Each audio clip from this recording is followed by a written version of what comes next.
Welcome back to the Deep Dive.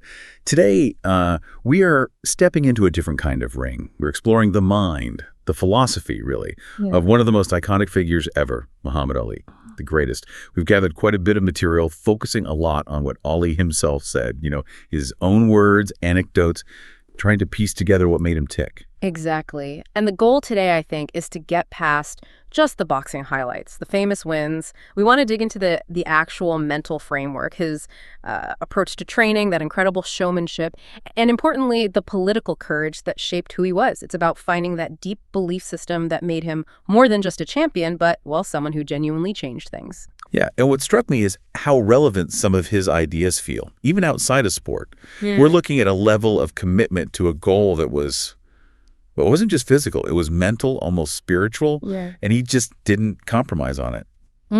So let's start with the physical side, the sheer grind, because Ali's training, it wasn't about checking boxes, was it? It was about finding the edge.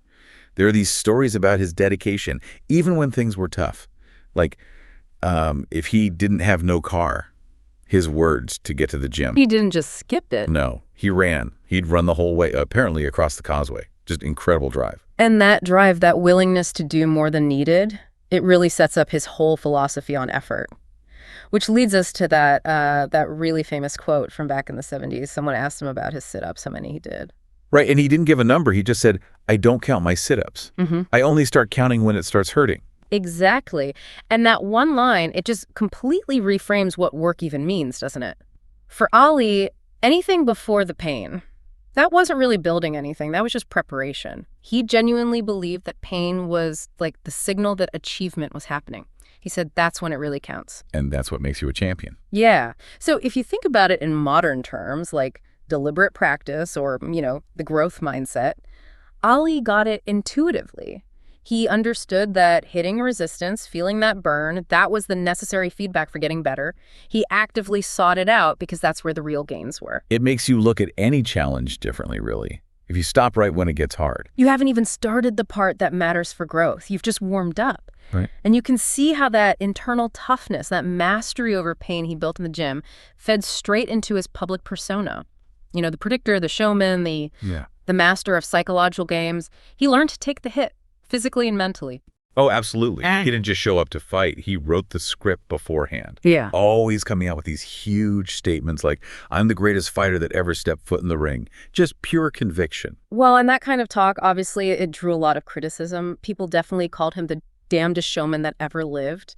He knew people said he talked too much, but he used it, didn't he? He'd say things like he wanted all of them to be there, the critics at the fight, because he was going to shut up all of his mouth, turn the negativity into fuel. But how did he manage that line? I mean, between supreme confidence and just sounding arrogant? Was inviting that criticism part of the strategy itself? I think it absolutely was. Ali seemed to understand that any attention, good or bad, was energy he could use. It created buzz, it created pressure. Mostly on the other guy. He wrapped his skill in this layer of prophecy, like that fight where the odds are crazy against him, like 7-1.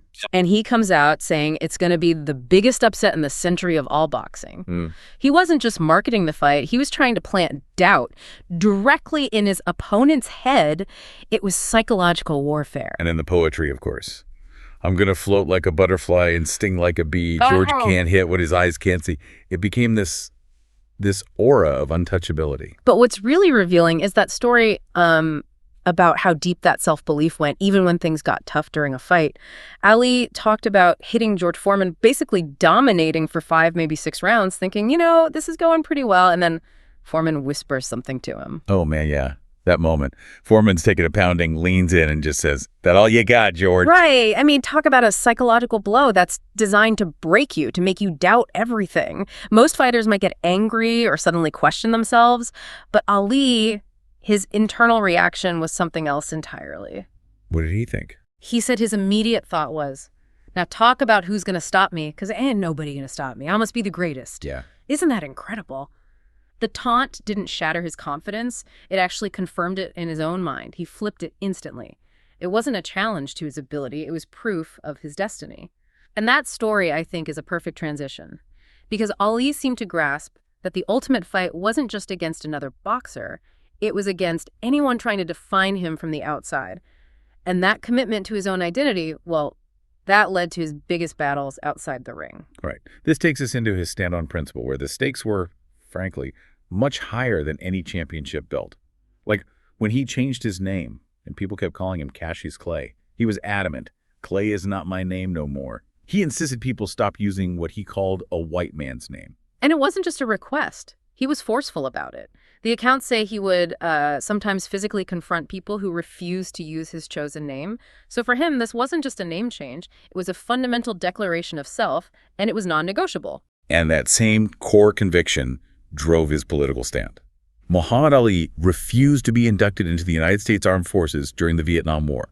A huge, huge decision based on his principles. Massive. And the consequences hit him like a ton of bricks. Almost overnight, he went from world champion, rich, famous, to being just about broke. He was stripped of his title, denied a boxing license. As he put it, I'm not allowed to work here now in America. His livelihood just gone for standing his ground. But even in that period, when he lost seemingly everything professionally, his reason for wanting to fight, if he could, shifted, didn't it? Completely. It became much bigger than him. His focus wasn't just on getting his title back. He talked about wanting to fight not for me, but to uplift my little brothers who sleep in concrete floors today in America. So he was framing his personal sacrifice as part of a larger struggle for dignity, for justice, for his community. It was incredibly powerful. And you see this theme of fulfilling a promise throughout his life. He talked about how kids boast, I'm going to be a doctor, I'm going to be president. But he noted that very few people actually are able to make good of the boasts and come home and say, I told you oh. Yeah, I told you so. And Ali. He was one of those very few. He called his shot as a young man becoming champion, and he did it. He stood by his principles when it cost him everything. So when he looked back and said, I told you all of my critics that I was the greatest of all time, it wasn't just trash talk anymore. It felt earned. He hadn't just won belts. He'd lived according to his own declared identity against massive opposition. That was the real victory. So, okay, let's try and tie this together. We have these three core elements. Yeah. The embrace of physical pain as a measure of effort. Mm-hmm. The absolute power of psychological self-belief and projection. Right. The showmanship, the predictions. And finally, this deep commitment to principle, even at enormous personal cost. Yeah. When you put all that together, what does it really tell us about what made Ali great? Well, I think it shows that greatness, at least his kind, isn't just one thing. It's a whole system, isn't it? Ali showed that being a true champion requires immense courage, but specifically the courage to choose the difficult path, the principled path.